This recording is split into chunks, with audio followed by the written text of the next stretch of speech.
Hit record for our YouTube channel. So welcome to Marketing Bootcamp, and thanks for coming back, guys. This class is really great. It teaches ways to leverage existing working relationships through different sources.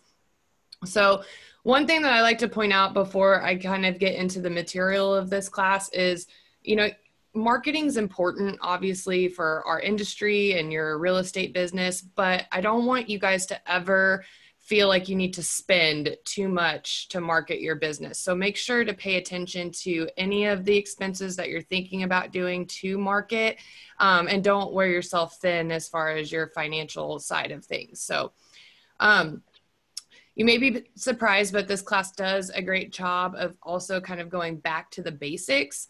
There are a ton of ways nowadays to market your business, whether that be on like the internet or social media, which are all fine ways if that's your strength, if you use all of that. But the avenues that we kind of talk about in this class are kind of more, like I said, back to the basics. So if you do it right and everything, you should still see results. So let's dive in. So as stated before, this course teaches 4 very intentional and proven approaches for creating additional working relationships. So that being said, it's like through yard signs, home ads, just listed or just sold campaigns, and farming. So the workbook, make sure to look at it as a resource, like make sure to look at that workbook in your downtime, because it provides you some tools, some mailing examples, different scripts that you can use. And so it's full of just examples that you can take and create your own. But we're going to talk about farming first. Feel free to jump into and ask me questions if you guys need to. So funny story, when I first started here at RE/MAX, I heard the term farming, and I'm not going to lie, I literally thought it had something to do with farms, but it doesn't. So it wasn't until we had like a meeting where Ann Larson, one of our primary agents, presented kind of her farming process that it clicked on, what farming meant to me. So for new agents in this class, farming is when you pick a location. For Ann, it was like a condo complex, and you leverage yourself to be that top of mind agent within that specific location. So the material here begins with mailings, and mailings can generate leads. However, like I said at the beginning, you really don't want to spend a whole bunch of money doing mailings, but they are effective if you can do them right. So right now, when considering mailings, what do yours look like? Are you doing any mailings right now? I am not. You're not? Brenda, how about you? Have you been doing any mailings? No, not lately. Not lately.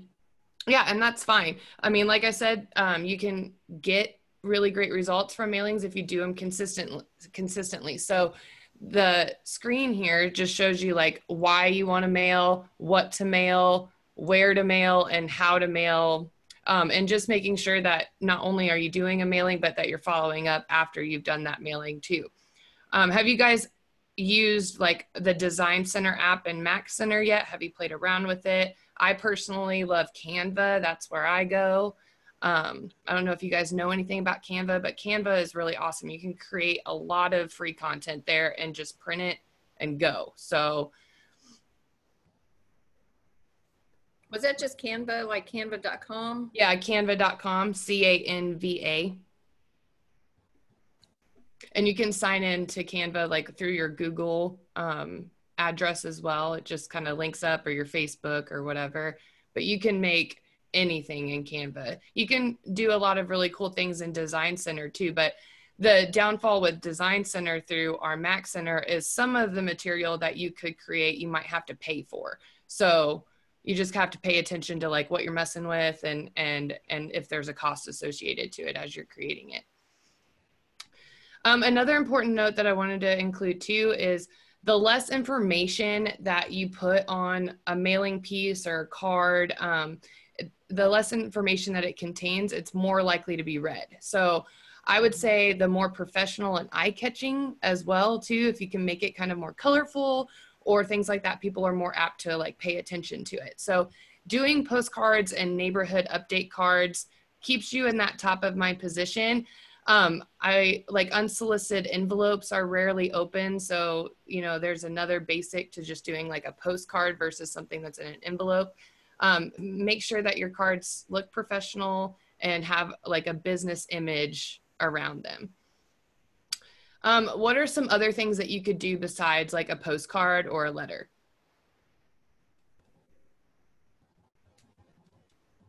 Door knocking.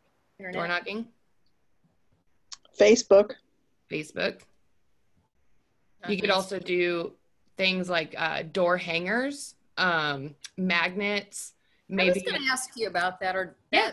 door hangers are legal. Mhm. It's nothing you can't do. Nope. I mean, it's no different than like, you know, somebody from a church coming in and putting a flyer in your door or anything like that. So, Right. you could also do maybe like a small goodie bag if, you know, the neighborhood isn't too large. I've seen some agents do like, especially with COVID going on, they've attached their business card, like they've taken a hole punch to the corner of their business card, put a little thread through it or string and wrapped it around hand sanitizer and left it, which is also a good thing.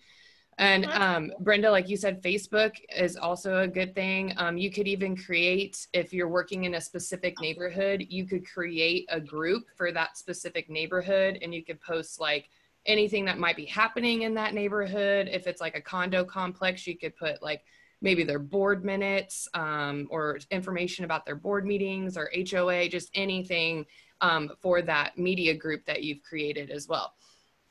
Any questions about that? The book again has some really great examples of kind of what those neighborhood update cards look like that again you can kind of take and recreate in Word even if you wanted to or on Canva. And let's talk about mail frequency too.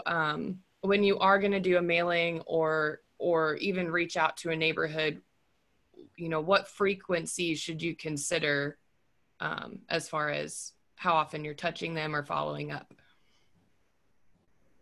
Well, the Crayons team mails, we hit about 100 neighborhoods 6 times a year. So we do 4 postcards and 2 letters 6 times a year.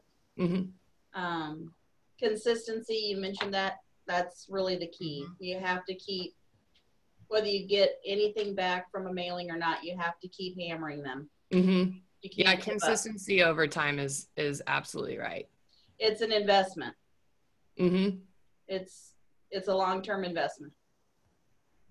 Yep, you're exactly right. And I like how even in this material in the workbook, you know, they with each piece, like you were saying, Phoebe, whether that be like mailing quarterly or even a little bit more frequently or a little bit less, with the consistency, they change up little aspects of each card every time too. So it's not the same thing every time too. You don't want to be like delivering the same information. You want to keep bringing value in a different light, if that makes any sense. It also kind of communicates too, like with farming, if you pick a neighborhood and you're doing all of those things, whether that be mailing or creating a group or whatever, with that consistency topic, it kind of proves that you're an expert of that particular area. And your clients obviously are going to really leverage that. And like I said, you'll be top of mind. They're not going to sit in their neighborhood and go, oh, I wonder who I can use as an agent if they're seeing your face consistently. So like I said, the book offers great examples. This is an example of from the book of a farming postcard. Some things that I like to point out about these particular examples to consider when you're going to create something is consider having like a testimonial of some kind on your marketing material. It shows, you know, that you bring great value to your business. You could also do a summary, just brings your value as an expert agent to the area that you're farming as well. So like this example, they had put listing sold and the sale price to list price ratio. Any type of those key indicators of success can leverage you above the competition. You could also partner example like this. So with all of your winning personality to make relationships within the area that you're farming, you can like prove to, you know, be successful and be that successful agent as well. So don't be afraid to just mess around with it, create something that you're comfortable with, have fun with it too. I mean, there's no right or wrong answers with marketing. It's just kind of what you want to bring to the table and what, you know, you want your clients to remember you for. So some additional things on farming before we get into the other marketing avenues. Again, I got a lot of inspiration from Ann Larson when I heard her talk and make her presentation a while ago, as well as kind of just me doing my own research. I look a lot on Pinterest for different things and some Facebook groups. I know that the creative group on Facebook has some really great material as well. But here's some other options that you could try with the farming area. You could consider phone calls, you know, after every touch, whether that be like a mailing or some other thing that you're doing, follow it up with just a simple phone call. You know, the material, like I said, provides some great dialogue examples of how you can turn market information into a working relationship. So you can also keep it simple by just asking questions to your farm clientele. Some of those questions could be like, do you know anyone who's interested in your local neighborhood? Have you got my mailings? Was that information helpful or useful? What other information about your neighborhood or condo, like what other information can I give you that you would find helpful? The point is that there's always value in a phone call. I mean, I know some people shy away from calling, but there's always a value in a call. So even if it's just to introduce yourself as the protector of the area, I mean, I think that it's worth it. So you could also try meetings. I know Anne really liked to attend her complex's board meetings that they had. So you could do something similar, especially with a property that has, you know, like I said, board meetings or HOA meetings, something like that. You could attend those and maybe think about bringing something with you of value. I know Anne had used this example and she had taken some food, sometimes like some cookies even, or another small item that kind of showed that she cared about the property, cared about the residents, things like that, wanted to know what was going on, and was able to take that information from those meetings too to any future clients that were looking. So don't be afraid to get involved. You could also try like an annual theme. I've had some agents even put like an annual theme gathering for a farm area. Keep it small, again, keep it cost effective, but you could do like a Cinco de Mayo day or something that kind of shows appreciation to your current residents. You could even partner it with an open house, you know, like invite them personally if they're in that farming area, if you're holding an open house in that area, and make it kind of special for them. You could also partner up with local businesses and services. Again, consider, you know, like partnering up with maybe a lender, an inspector, just anybody that could bring value and information to the table, whether that be in those meetings or just one-on-one. I've also seen agents that get like local coupons and give them to their farm area. That's always a great, you know, creative way to do that too. So whether that be, I've seen, I don't know if they still do it, but they used to come out with like a summer book that would have calendars for our area that like would show events and local things that were going on. And some of those books had coupons in it. I've had agents pass those out, you know, too.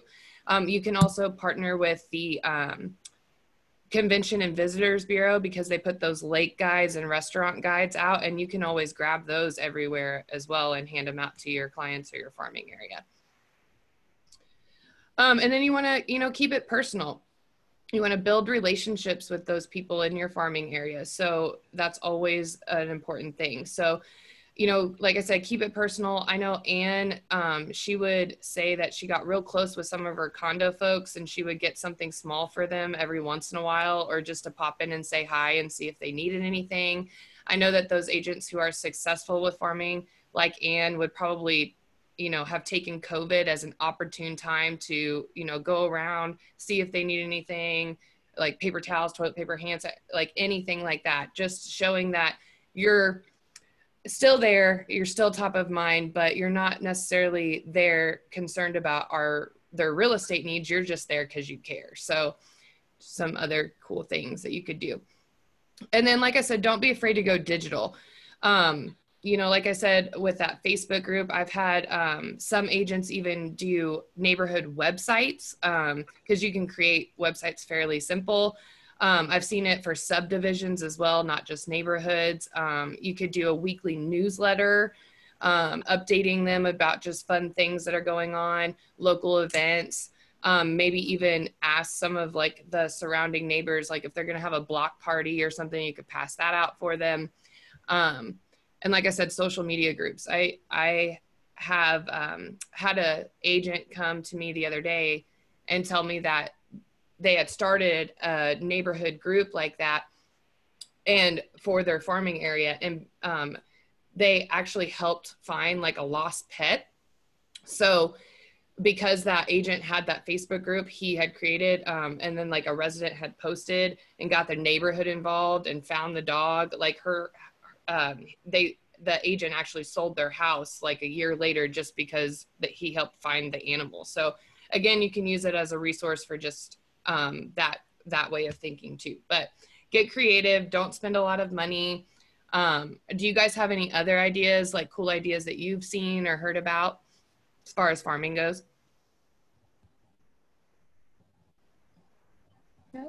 No, that's okay. Sometimes every time I have a class, like, you know, I like to ask because, you know, No, but like wheels are turning, you know, you're trying to think of different things. And it's like, oh yeah. Yeah. Yeah. And like I said, you don't have to spend a lot of money. So it could be something really easy. So let's talk about making some calls next. So every class does a great job with addressing like mindset before having any dialogue. So we always want to like get on, you know, these beliefs and adopt these beliefs kind of in our mind before we're reaching out to anybody, because not only do they kind of put you in the right mindset, but sometimes they can give you just some conversational things to fall back on if you need to talk to your clients, like being able to say things like, you know, real estate is a get rich business. People will trust and follow what you can logically and tangibly explain. I mean, things like that can help kind of curve any objection or any objection that you might be facing in your mind as well. So the bold ones on this slide are the ones that really apply to this particular class. So why is it so important to get on like the listing channel or in that right mindset before you're calling people?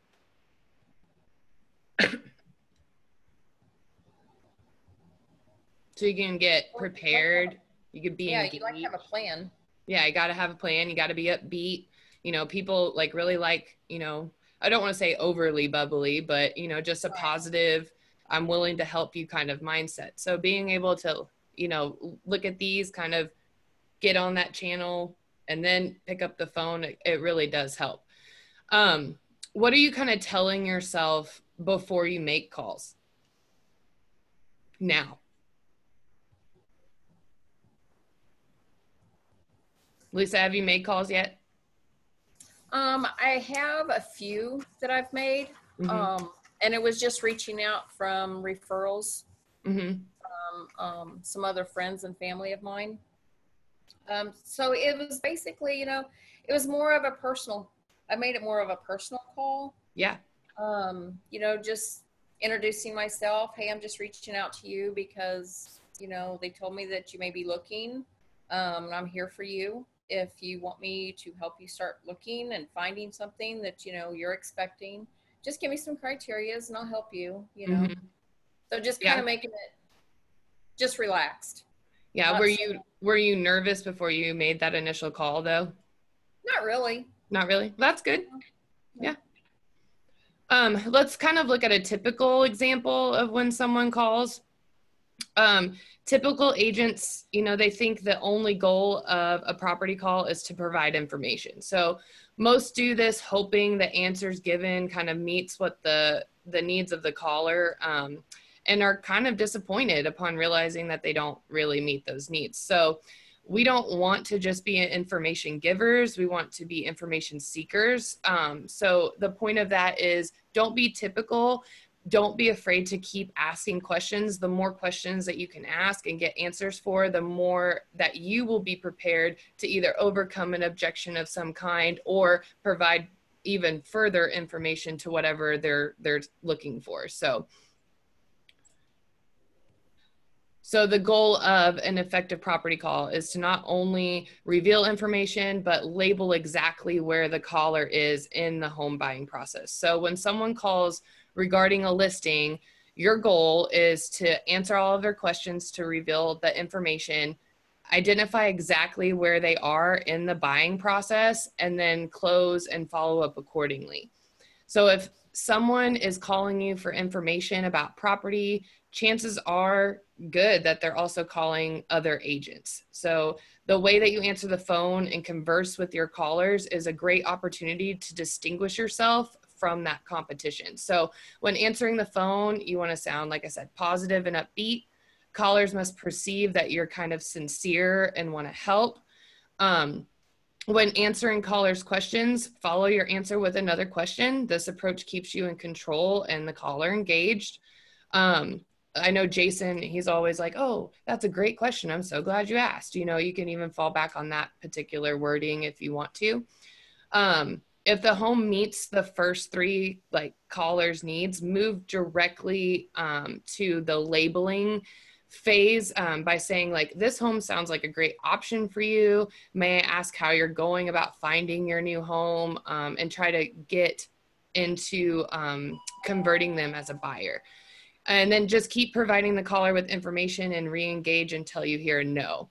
And then when you hear a no, just immediately switch roles from the information giver to the labeler, which is asking the caller, you know, are you currently in the market for a new home? Like, what, essentially, why are you calling me? Like, let's figure this out. Does that make sense? Mm-hmm. So when you do get a caller on the phone interested in your property, what are you saying now?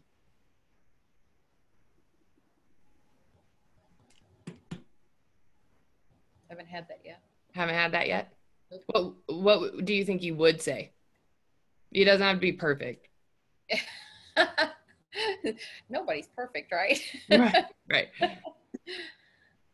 So you're asking me if the caller's ready to buy? They're calling you right now just because they're interested in your property. Maybe they saw your sign, or maybe they got your postcard or something, and they're just calling because they're interested. What would you say? I would ask some questions, you know, answer some of their questions that they have, and continue to ask a little bit more of what they're looking for, even though they've seen this. Is there anything else that they're interested in? Mm-hmm. Maybe the area, maybe that area. Yeah, just trying to identify what their wants and needs are and stuff. Yeah. Yep, that's exactly right. And find out if they are ready to buy, mm-hmm. or they're just looking, you know. And I would take it even a bit further, Lisa, too. I mean, those are all great answers, and you can definitely uncover that over the phone. But I would also like switch your mind to the buyer's conversion class and try to get them to like come to the office to sit down and actually talk with you in person. That way you can have more of like a better chance of getting that win-win relationship going. You look a little bit more professional. They're understanding that you're taking it seriously. Yeah. So just a couple more things that I wanted to talk about, because this comes up all the time. What Brenda probably has a good answer for this, but what are you saying to a caller who is ready to buy but not really using a process yet? They might not be working with an agent, or they might not know how to find their home. Well, you need to get their information as far as how to follow up with them on email or phone call number, and then tell them that you can put them on in the system so that they can get automated information as the listings come available. Yeah, no, that's perfect. Yeah, just again, trying to get as much information as you can out of them. Also, it just shows that, you know, you're eager to help. You want to help them and uncover their needs, and then try to get an appointment out of it. What about somebody who says, well, can't you just email me the information? Like, why do I have to come meet with you? That doesn't happen, right? Yeah, I don't necessarily have to meet. You know, I really typically don't set up a meeting. Whenever I get a phone call, I just ask the information, set them up on a system. It usually works out just great that way. Yep. And I think that, like I said at the beginning, this class kind of goes back to the basics. I think now you're more apt to find people that are okay with, uncovering all their needs and wants, maybe over the phone or doing it over multiple of emails or whatever. Just do what the situation kind of presents with you, what you're comfortable with. I definitely wouldn't shy away from trying to book an appointment or get them into your office, especially if you're involving your admin, you're making those really great impressions and stuff, but don't feel like you have to either. What about when a buyer is working with another agent? Are you just leaving it alone? If you get like, oh, I might be working with another agent, are you just stopping there? No, I wish them well and to let them know that I'll be anxious to help the other agent with questions on my listings if they need it. Right. And what I love about that answer, Brenda, is that you're not cutting yourself out of the equation if something were to go wrong with that other agent. So being able to ask, some other additional questions to them as you're talking to them, like, are you asking like what process that other agent might be using? If they've signed anything. That's what I was going to say. Find out if they signed that first. Yeah, I got to define that first. And asking questions can help identify, where a client, like who they may be dying to get out of that relationship. Like, you don't know, they could not like the working relationship that they currently have too. So don't be afraid to take it a step further again and just kind of identify where they are with that agent, if they've signed anything, if they're happy. And then I know Phyllis, when she was here, she would like send a follow-up email and tell her clients, like, make sure you're asking these questions or identifying this process or, things like that. And I'd love to help, even if, you don't need my help. So just giving that information, taking it a step further. What about the caller isn't ready and also not a buyer? That's disappointing. Disappointing. Yeah. You're on the phone like, and you're just like, well, why are you calling then? Yeah, exactly. Yeah. And that's okay too. I mean, when you're faced with that situation, because it does happen, you can ask like, okay, well, what can I help you with? Why are you calling? If they know, you can ask them if they know anybody that is interested in real estate, what their time frames are. And also it just provides you like a follow-up resource too. Like they may not be ready now, they may not be a buyer now, but you can follow up maybe in 6 months and they might be a buyer then, So just being able to stay curious, meet their tones, develop that win-win any way that you can, that can all lead to just great working relationships. So any questions about calling? Okay, I want to move to looking at home ads or direct response marketing. So the material again gives some great examples, but let's talk about ads. So when you're running ads now, what kind of ads are you running? What do those look like? Phoebe, are you running ads on your team? No? We don't run ads. Yeah. That's okay. I mean, some people do, some people don't. Like I said, this slide over here on the example portion, those are just kind of some examples of some ads that you could do.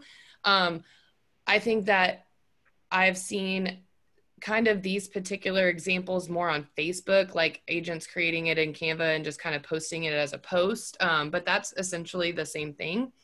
The material mentions the power of Craigslist too. Like you could utilize Craigslist to post ads, but there's other platforms out there that you can use for marketing your ads. I mean, like I said, there's social media, Craigslist, you can put them in the newspaper. I mean, the possibilities are really endless. So what about your signs? What are you guys doing when you're getting calls from your signs? Are you even tracking if it came from a sign call or if it came from an ad? We track every lead that comes in and match those up with the transaction when it converts, just to see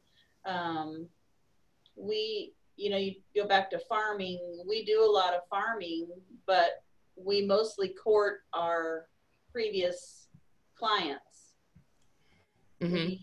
We're in touch with them every month, at least once, even if it's just hey, this is going on this weekend, just thought I'd let you know. We send them quarterly statistics. Yeah, those are all great things to send. It's yeah, people, they're not everybody likes numbers, but there's a big group that do. And so we try to mix it up with some of that simple marketing when we send those farming postcards out, where it's just like, in your neighborhood, 12 listings sold, during this course of time. And then there's some letters that we send out that are very detailed about the market. And we have, a select group that always call back and say, I've been getting your letters for years and I love all the numbers. That's awesome. Yeah.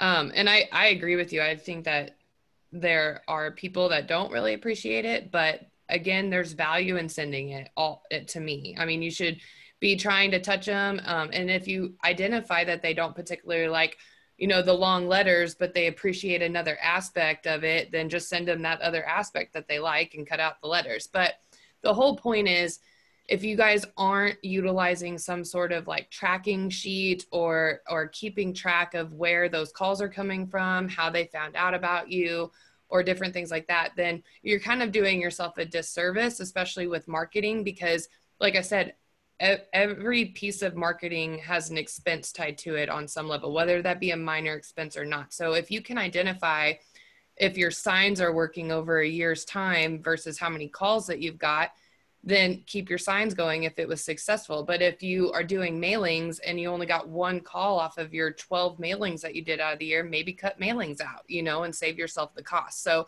I'd highly recommend tracking kind of what results that you get on any marketing level. So yeah, for sure. I agree. Also, just kind of remember that your ads or any marketing piece should reflect kind of your goals, the value of the ad in general, like with the information. And the more that you put those pieces in, the more contact that you'll probably get from those pieces. So is anybody utilizing the new summer ad campaign right now? I just wanted to remind you guys of that in this class too, because that goes through Labor Day weekend. So those billboards are still going and the radio ads are still going, and that's all for you guys as well. So don't be afraid to throw that out there at your clientele. Like, hey, did you hear, RE/MAX on the radio? Did you see our billboards? Like anything like that. There you go. Phoebe's got it right there. That's awesome. I like that. We did postcards. Yep, made postcards with it. And if you guys ever need, before Labor Day, obviously, if you want that summer ad campaign, like those photos sent or whatever, just reach out to us and we can try to get those to you. So let's look at just listed and just sold methods. These are pretty popular, especially in our market and our market right now, because everything is selling so fast. So the material has great ideas, again, for just listed and just sold that you can make your own. Most of the material here goes through door knocking and phone calls. What I love about visiting local neighbors and making the calls is the phrase, as an extra service to my clients. This is showing to others in the area that you are going kind of above and beyond what a typical agent would do, and also kind of getting creative. So like I said, leave a flyer or a hanger if no one answers. You may never know if they have someone in their life that may be interested in purchasing or even selling. So the other great thing about this idea is, or the statement that comes from being able to go door knock around these areas is, when you're leaving or getting close to wrapping up the conversation, throw a sentence like, oh, by the way, I listed this house for $350,000.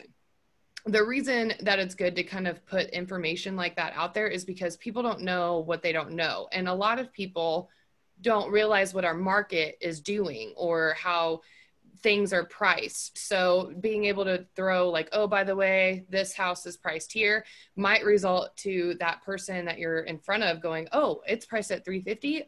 Oh, I didn't know that the houses around us could sell for that much, and they might list their property. I mean, you just don't know. So use power phrases. It kind of always leads to lead generation, or at least that's the goal. Include the list price or just any information, and you may be surprised if you get a client out of it. Right now with your business, are you guys utilizing any kind of just listed strategy? Know any agents that might be? I see a lot of them on Facebook, just listed or under contract or things like that. Same concept, just online, which is another great resource, especially if you're being consistent with your social media and you're gaining all those followers, they're seeing it. But don't be afraid to do it in person. So, and then again, you can do the same dialogue and the same process over the phone as well. So if you're not going to go out and door knock, because maybe, with COVID going on or something like that, you can always pick up the phone call and just say, hey, I'm Kaylin with RE/MAX Lake of the Ozarks. I'm calling just to let you know that I listed Mr. and Mrs. Smith's house as an extra service to them. I'm just reaching out to their neighbors, letting them know, seeing if anybody that you might know might be interested in moving next door to you. Just anything like that can be powerful. Any questions about just listed? How do you get the information for like phone numbers and things like that for other people? Phone numbers? That's a good question. A lot of times you can pull that information up on a local GIS that we have on Matrix. I know you can get addresses and stuff if you're fairly certain with the property and who owns it and everything. You can get information that way. I just didn't know if they had phone numbers on there. Sometimes. I haven't seen a lot of them, but sometimes you might get lucky. I know I've had other agents use like Spokeo is what it's called, and I think it's an app. I think it charges like $20, but again, it pulls like personal information like phone numbers, addresses, things like that. You can go that route. Gosh, Phoebe, can you think of any more that I might not? If you do the premium White Pages account, like if you go to whitepages.com and you sign up for their premium, I don't know what it costs, but you could get phone numbers from there. You would just have to do the legwork of putting in the address or the name and locating the number. There are actually companies somewhere around here. I've got a list of the companies that you can buy phone lists from. How accurate those are, when everybody had landlines, it was a little bit easier. Now that everyone's got a cell phone, those numbers are private. Right. So a little bit harder. Okay. Let's switch to the sold. So again, it's along the same lines as the listing dialogue. Again, the book gives you some great examples and shows you kind of how the opportunity presents itself to communicate and look for potential buyers in the area.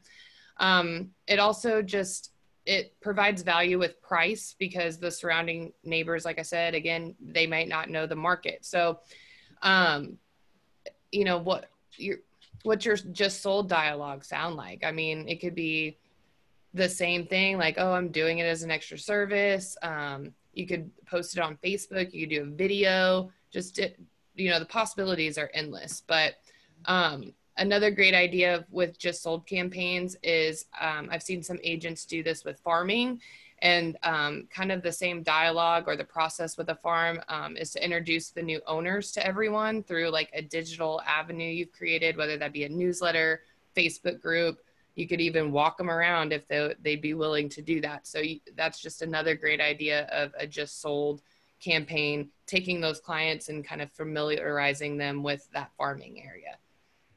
We had one of our agents had a luxury listing, and when it was under contract, he sent out an invitation from himself and the owners that were selling, and invited everyone in the neighborhood to a big pizza party. And he actually landed a listing from that because, oh, you sold their house? Let me talk to you about selling mine. Yeah. Didn't And cost him much. He bought some ready-made pizzas from Hy-Vee, stuck them in the oven, had some beer and wine, and got a $1 million listing out of it. Yep, that's a great idea. And it's exactly the power of doing something with just listed or just sold campaigns. I mean, because the invitation came from the owners and not just him. Yep. His neighbors had a little bit more weight to it. Yes, neighbors were more inclined to come. Mm-hmm. Anything else on just listed and just sold? Again, get creative. Possibilities are endless. And try to make it a little personal for who you are as the agent too. Like show your value proposition as the agent a little bit through those marketing efforts. So again, accountability is key. The book gives you some great examples for trackers in the back. Like I said before, I would highly recommend tracking, you know, just anything that you do when it comes to marketing. That counts for social media as well. Any kind of mailings, just any kind of touches that you're doing. I would try to track it and see what's working and what's not working over time. Anybody have any better ways of tracking things? You can do it even in Excel. You could create a simple Excel document. I mean, I'm not sure, but are you guys doing anything else for tracking?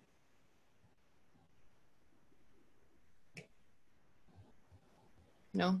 It's okay. I'm just asking. You never know. Somebody might have something really cool that we all need to jump on board with. So I think this is a really great idea because it holds yourself accountable. Mm-hmm. If you set these goals and you know that today you have to speak with somebody, you have to try to set a presentation, those help you to stay on track if you work on meeting those goals. That's a really good worksheet. I like that. Yeah, I really like it too. Some things that like I thought about with these worksheets was I had talked to Tony Farr the last time he did his presentation, and he was doing some of these kind of things similar, but he was even branching them out to like his coloring contests that he was doing with the kiddos and things like, I mean, just any kind of effort that you're putting in to get your name out there, try to track it somehow because it can really pay off for you. Mm-hmm, for sure. Even if you set a goal of, I'm going to the Magic Dragon car show on the strip tonight, and I'm going to pass out 50 business cards. Mm-hmm. That's a goal that you can set for yourself and meet, which keeps your momentum going. It keeps your, you know, your outlook going. Yep. And all you got to do when somebody reaches out to you from any of those marketing efforts, just put it in the back pocket. Always ask, you know, how'd you hear about me? I'd love to know how you heard about me. And they'll tell you. So if you keep up with social media, there's always someone on that Lake of the Ozarks happenings page or LOTO boaters page. There's always somebody on there saying, I'm looking for a house. Anybody know a good realtor? Mm-hmm. Always somebody on there asking that. Mm-hmm. I know I've seen them a lot, even in the past month. I feel like there's been an influx of those. Yep. And I've seen a lot of people, you know, within seconds too, just jumping on it. Another idea that I just thought about, Ron Dodge, he just partnered with that Mexican restaurant on KK that's right across the street from the gas station. And like that restaurant let him put a sign on their window. And it's just something that Ron had made and purchased and it threw it up there, but he's gotten some really great traffic from just something simple like that too. Tony Farr, another great example. He got all of those magnets when he initially started, and the magnets that he got were screwed up. Like they had some wrong information on them that the printing company didn't get right. He still threw them all over town and was like, who can find the wrong magnet? You know what so, I mean, you can have fun with it, get creative, possibilities are endless, but marketing's supposed to be fun. It's supposed to challenge you and kind of push you past your comfort zone too. Tracking things, really, really shows where your value's going, where your money is going, where your business is going. And I would keep doing it all, you know, as much as you guys can. I always throw some action items into every class, too, just in case you guys want to take the information and take it a little bit step further. So some things that you could do is you could come up with your own farming plan and share it. Lisa, one thing that I meant to tell you is farming doesn't have to be just like a condo complex or a residential property of some kind. I have agents that go and farm Hy-Vee or Target. I mean, we just had an Old Navy open. You can go throw your business cards around there, you know, so it doesn't have to be just a residential property of some kind. It could be a business as well. You could, you know, show me some of your farming ideas that you might have. You could call me and practice any of the dialogue in the class. Any of your digital marketing, anything that you're doing on Facebook, you could share it with me or tag me in it. And just kind of let me know what calls you get or how your tracking's going. So any of those things, if you guys want a little bit more accountability, share them with me and I'll keep pushing you a little bit further. So. Okay. And always, if you need ideas on farming letters or postcards, let me know. Like I said, we do at least 6 farming touches a year. So I've got lots of stuff that I'll be glad to share with anybody that wants it. Yep. Okay. Do you guys have any questions about the class or anything? No, thank you though. And thanks, Phoebe, for the offer of the farming material. Yeah, you bet. Yeah, Phoebe, I'll totally take some of that if you ever want to send it my way. Okay. I'll put it up on our resource pages. Great. Well, I appreciate you guys. Thanks for logging in. I'll post this on YouTube for everybody who wasn't able to come. And if you guys have anything or think of anything, just reach out to me. Okay. All right. Thanks, Kaylin. Thank Thank you. you. Bye.